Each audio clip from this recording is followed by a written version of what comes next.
For a very long period of time, orthodontics has remained a mystery.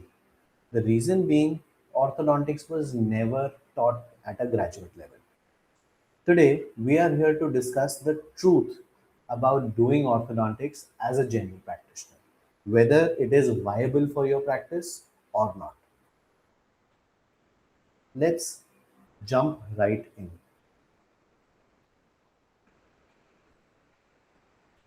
So, the conversion battle. Average number of orthodontic inquiries in a 5-year-old dental practice is around 8 to 10 patients per month.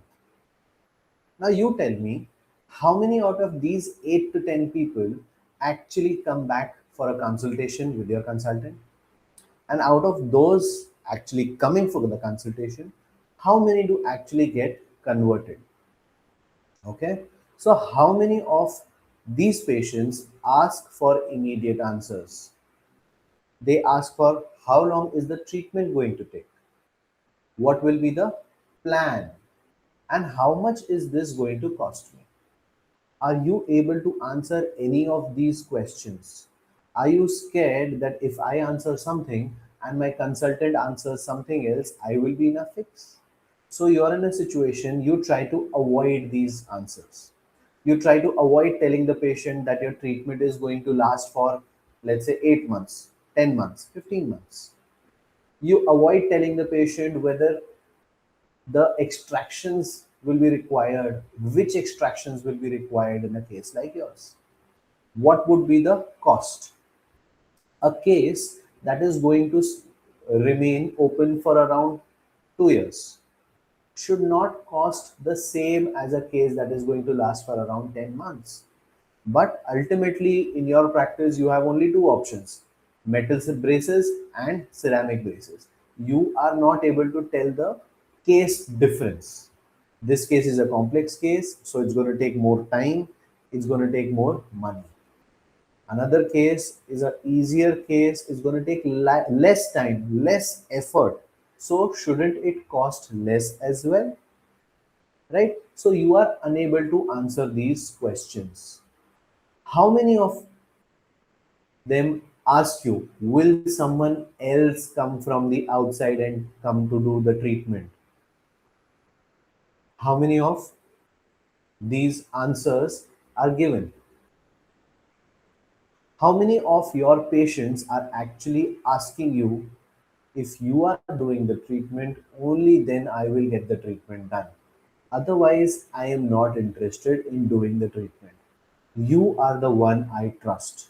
If somebody from outside is coming, then I do not trust the process. It is you I want, or I want nothing at all. So you end up losing the patient, or the patient asks for you to do the treatment specifically. They are okay for waiting. They are okay for waiting for you to do the treatment rather than someone from the outside doing the treatment. So they trust you, they trust the clinician to do the treatment and not from anybody outside.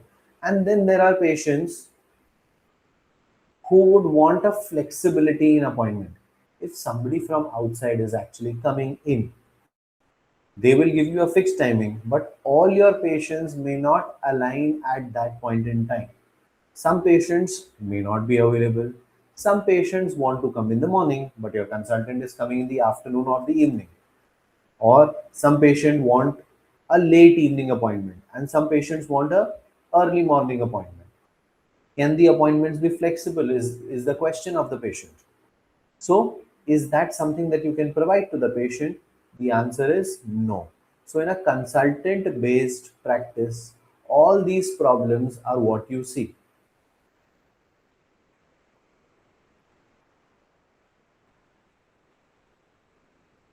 The once a month visit. So, your consultant visits your clinic once or twice a month to consult if there is a new patient, trying to understand what the treatment entails or trying to start the treatment, and also the rest of the patients are lined up for your consultant to treat. How much time do you think is possible for the consultant to give to those new consultations or give to those to start treatment or your routine treatment patients. Okay, all the patients that have inquired throughout the month may not able be may not able to turn up on that particular day, and that particular day of appointment might be informed just a couple of days prior to the patient. So if, for example, the consultant is coming on Wednesday, you inform the patient on a Monday or a Saturday. The patient may not be available on Wednesday. So for you to give flexibility to the patient, it is important to give availability of the treating clinicians. So all the patients may not turn up for the consultation. That may not connect with the consultant as well. Okay, so the patient has come to you for treatment. The patient came to you for treatment but sees a outsider doing the treatment. So the patient may not connect with that. This results in poor conversion, lack of trust, and ultimate revenue lost as well. So that once a month visit has other problems as well. The patient that get converted and also start the treatment with the consultant develop a rapport with the consultant and not you. Okay, your clinic becomes a venue for the treatment, and you no longer provide the treatment. You are bringing in someone else, a third party, to provide the treatment. And any additional treatment, be it fillings, be it cleaning, be it a simple gingivectomy at times, can get missed out or can get overlooked as well. See, because a consultant would do the orthodontic treatment and move on. He may miss the requirement of a scaling or of a cleaning or of any future restorative treatment might be missed. Another big trouble is you need to align all your ortho cases in that one day for consultant visit. That specific requirement can prove to be very, very difficult in clinics where there are upwards of 20 to 40 cases going on a regular basis. Okay, so you also at times may need to reschedule the appointment at the last minute due to an emergency at the consultant's end.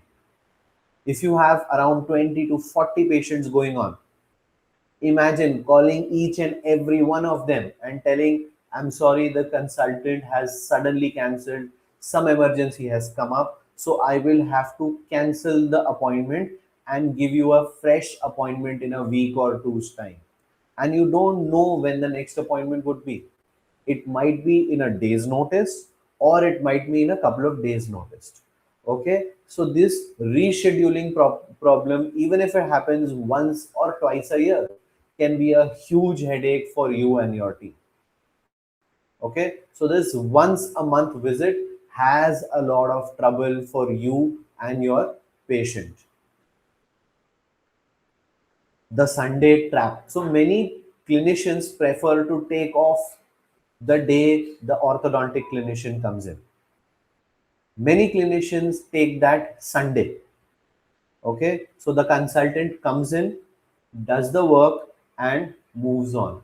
The consultant himself is not able to share the clinical input of the case or whether he requires anything additional from your side. So that communication might get missed. Maybe for one patient, maybe once in a while, that communication might get missed. He might want to add something to the overall outcome of the patient, right? So if you are not available, if you take your day off on that particular ortho day, then you might miss additional treatment requirements of the ongoing orthodontic case. The patient barely sees you. You are hardly there. You are not involved. So there will always remain a disconnect between the patient, between the orthodontic patient, and you as the resident clinician. And if there are any grievances, if the patient has any troubles either with the management or with the appointments or with the consultant himself, the patient may remain unsatisfied because the patient is not able to communicate with you. Okay, in the long run, this can result in a drop in the number of orthodontic cases that you see, because ultimately these patients are going to go out and tell their experiences. These patients bring in new patients. The better a patient is treated, the better a patient is managed, the more a flexibility in appointment is given, the better is the rapport, the reputation, and the overall service environment of the clinic. Okay, so the more options you give to the patient about flexibility of appointment, about management, the better is the patient's comfort and connect with the clinic. So in the long run, if there is flexibility, if there is availability, then in the long run the number of cases will definitely increase. During your consultant practice, there are a lot of cases that go unnoticed. For example, that one single implant case where the lower molar was extracted long back. Yes, you have referred the case to the orthodontist, to the orthodontic clinician, to your consultant, and he is doing the ortho, right? But if you are not doing that ortho and that patient has walked in only for that one implant, right, you may not be able to do the intrusion where it is required. The upper six has considerably extruded and has left no space for you to give the cap. Yes, you can go ahead and put the implant, but there is no place for your cap, so the implant is useless. So in cases like these, you yourselves can intrude the opposing molar rather than going for a root canal or for an extraction of the opposing tooth or for the extruded tooth. You yourself would be able to intrude the opposing tooth. Okay, so that is something that would be under your control. You can surely bring in a consultant for that, but imagine the timeline that gets affected, the overall duration of treatment that gets affected, and of course the cost impact that gets affected. So if you end up paying a certain amount to your consultant, that hit is taken by the patient. I'm not saying that you should not charge for the patient, but of course, you will have that buffer to increase or decrease the treatment because you are the one who is doing the implant as well. So, in cases like these, if you can have some basic knowledge of orthodontics, you can do your implant cases much better, right? Then there are cases where you are doing anterior veneers. Your plan for that single rotated premolar or single rotated lateral could change from a root canal to a simple veneer, right? Just by minor alignment of that tooth, you can save a root canal as well. So these cases have added effect with orthodontics. Okay, they are not full-fledged orthodontic cases, but orthodontics adds a support system to improve the overall outcome also. Then there are FMR cases where there are cross bites and deep bites, and orthodontics comes to the rescue, where orthodontic intervention can totally change the case outcome, make the case far more faster also, far more comfortable also, and of course far more economical as well. So these are cases that go unnoticed. If you're not doing ortho, you may not be able to do a great FMR case. You may not be able to do a great veneer case. You may not be able to do that single implant case where orthodontics could have come to your rescue. And in the big bold letters, you can see aligners. Now, aligners have exploded onto the platform.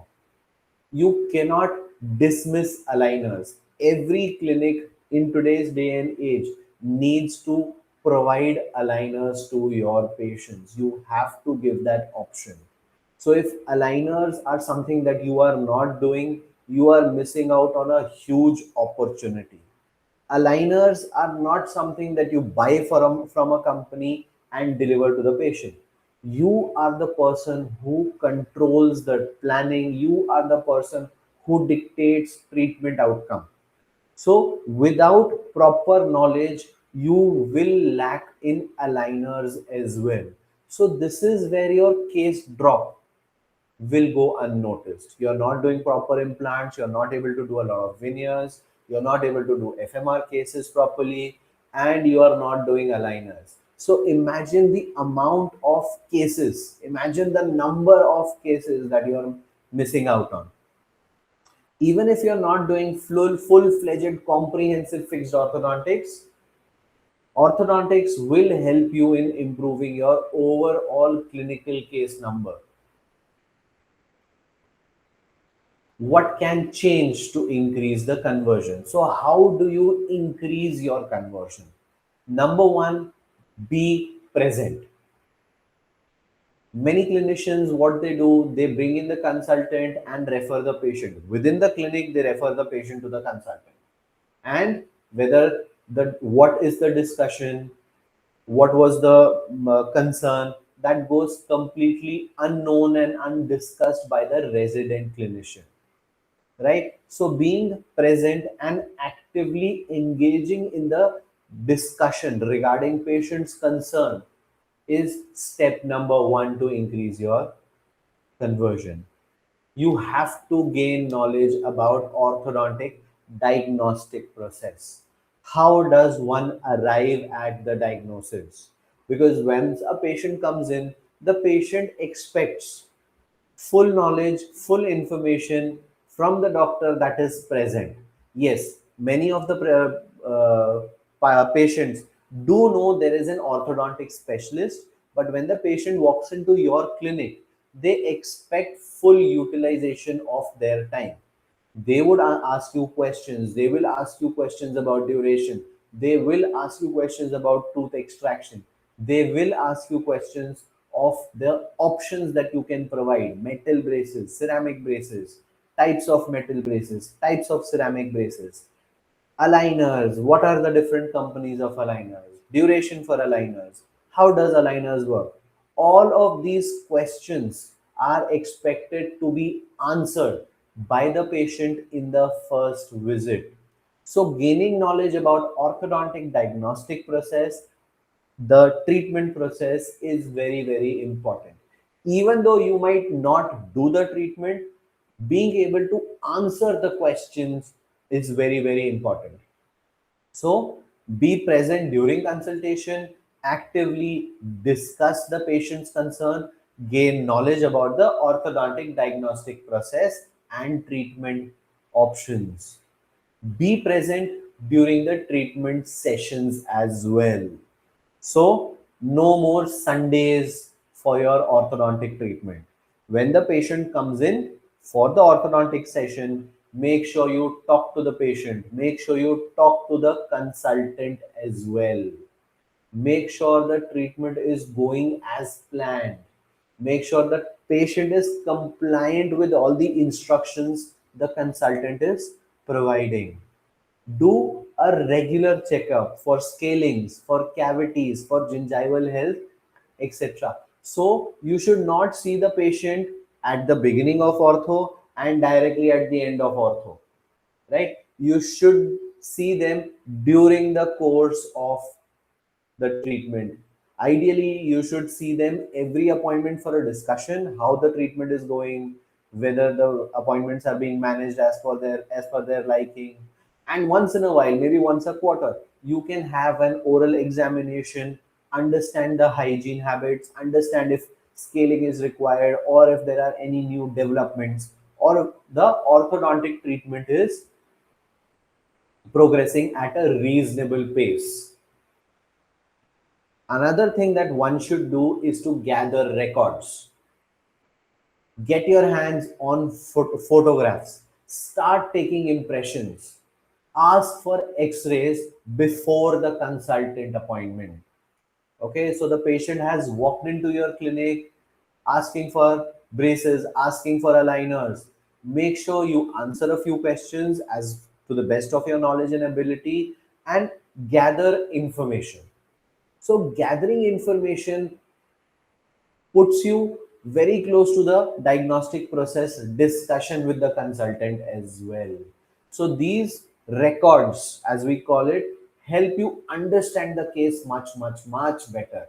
Without these diagnostic records, without photos, without models, without x-rays, it is not possible to arrive at a proper orthodontic diagnosis.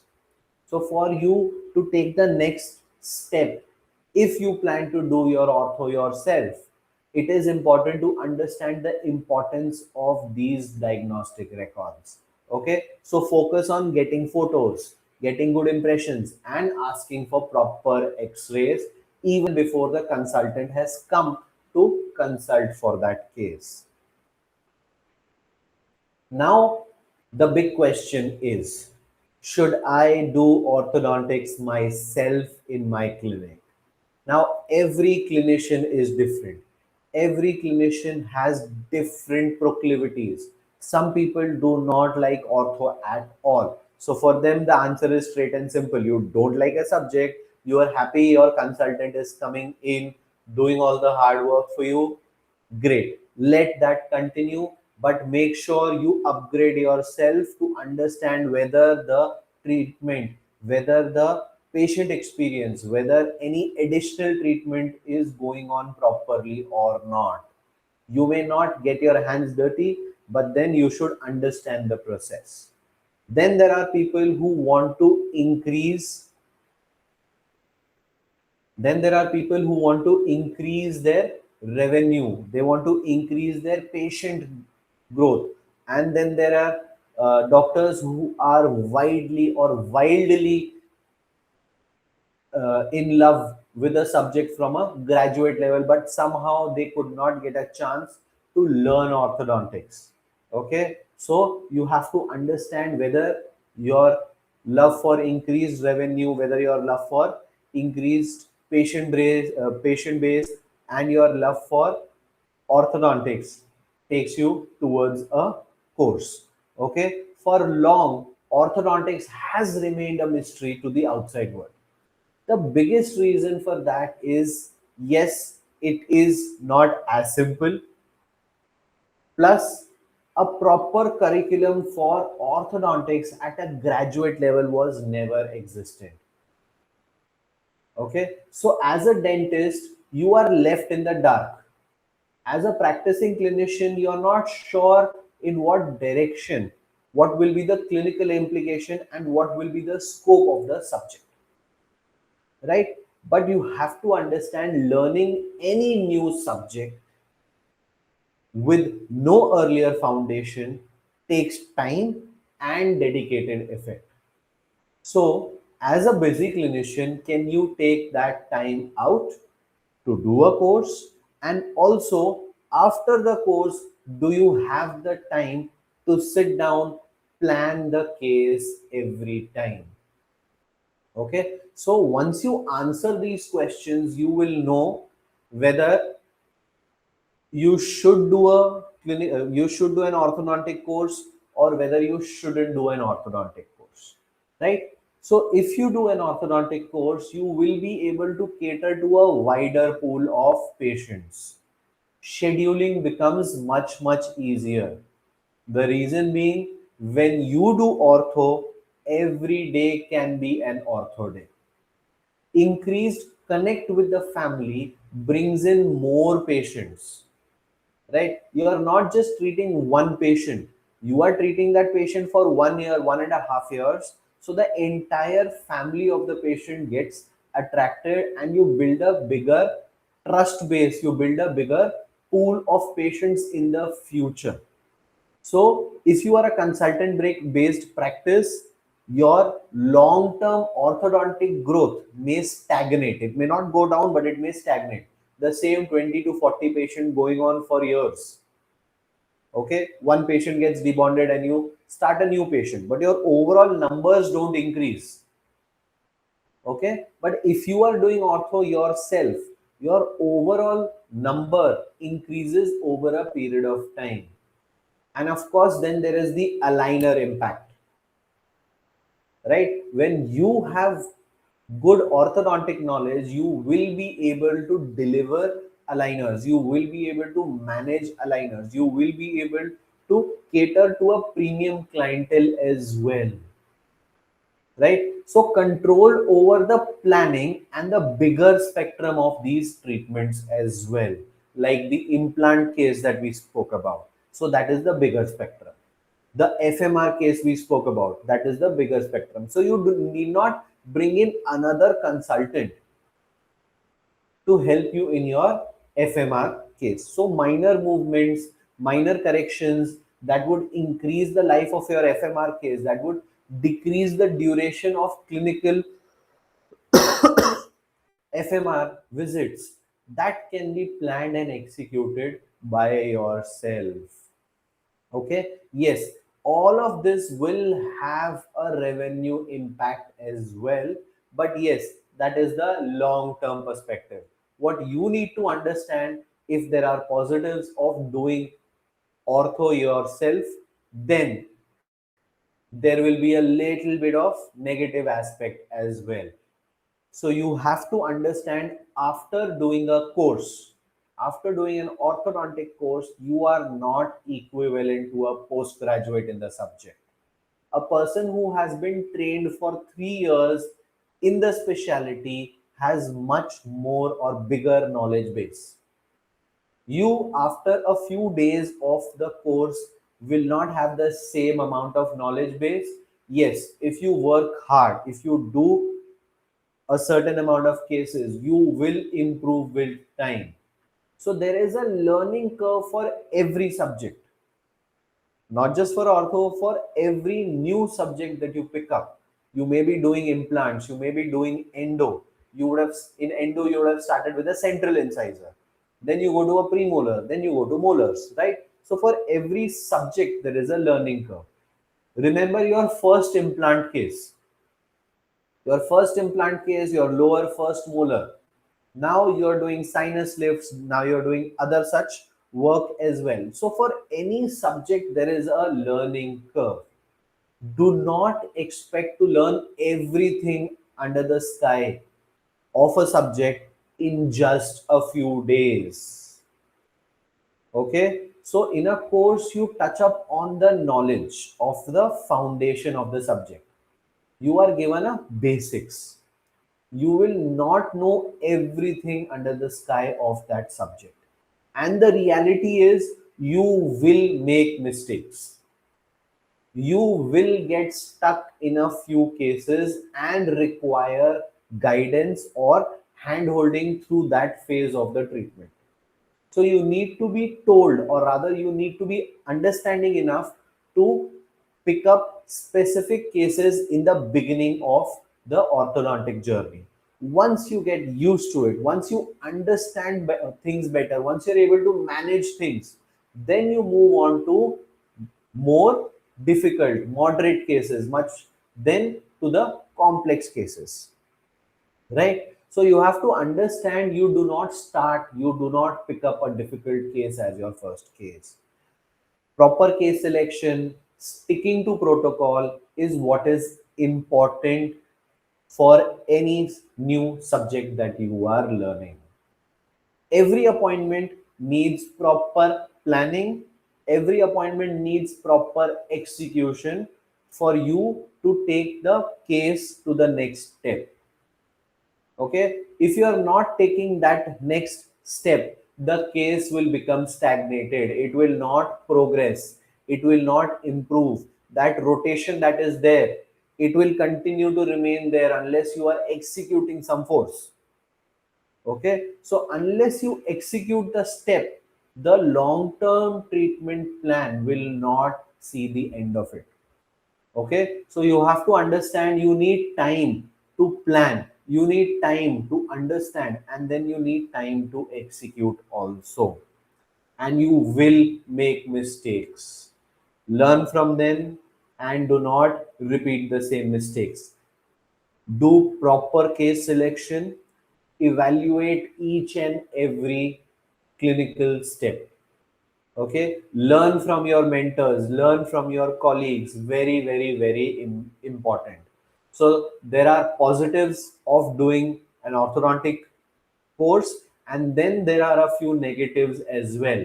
You have to give the subject time, you have to pick up the right case, you have to ask for guidance.